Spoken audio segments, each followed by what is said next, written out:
बुलढाणा जिल्ह्यामध्ये काल पुन्हा सोसाट्याच्या वाऱ्यासह जोरदार वादळी पाऊस झालाय। तर मोताळा तालुक्यामध्ये बोराखेडी, पुन्ही, कोथळी अशा तालुक्यात विविध ठिकाणी प्रचंड गारपिटीने पिकांचं नुकसान झालंय। या गारपिटीमुळे मका, ज्वारी, कांदा, गहू, केळी बागांचं नुकसान झालं असून शेतकऱ्यांच्या हातातोंडाशी आलेला घात निसर्गाने पुन्हा एकदा हिरावून घेतलाय।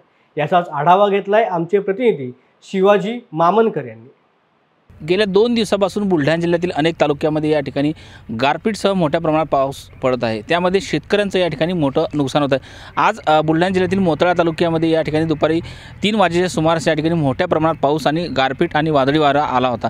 त्यामध्ये शेतकऱ्याचं या ठिकाणी मोठ्या प्रमाणात नुकसान झालं। आपण सध्या एका शेतामध्ये आहे आणि पाहू शकतो की या ठिकाणी शेतकऱ्याचं जे मोठ्या प्रमाणात नुकसान झालेलं आहे। हातातोंडाशी जो आलेला घास आहे तो या ठिकाणी शेतकऱ्याचा गेलेला आहे। गेल्या 2 दिवसापासून विदर्भासह बुलढाणा जिल्ह्यात पावसाने मोठ्या प्रमाणात हजेरी लावली आहे।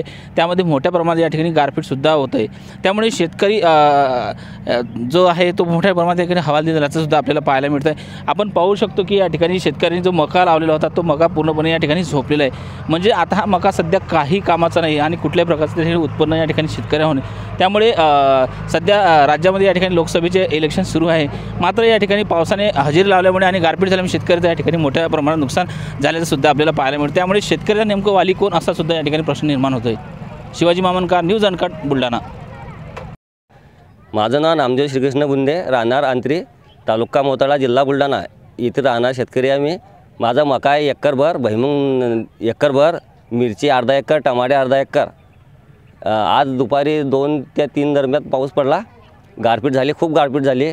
त्यामुळे माझ्या शेतामध्ये काहीच नाही राहिलं, एक पानसुद्धा राहिलेलं नाही। अशी मी सर्वांना सांगतो की खूप पाणी पडलं। काय मागणी काय तुमच्या? आता सरकारकडून मागणी आहे आमची, काही नुकसान भरपाई द्यावी।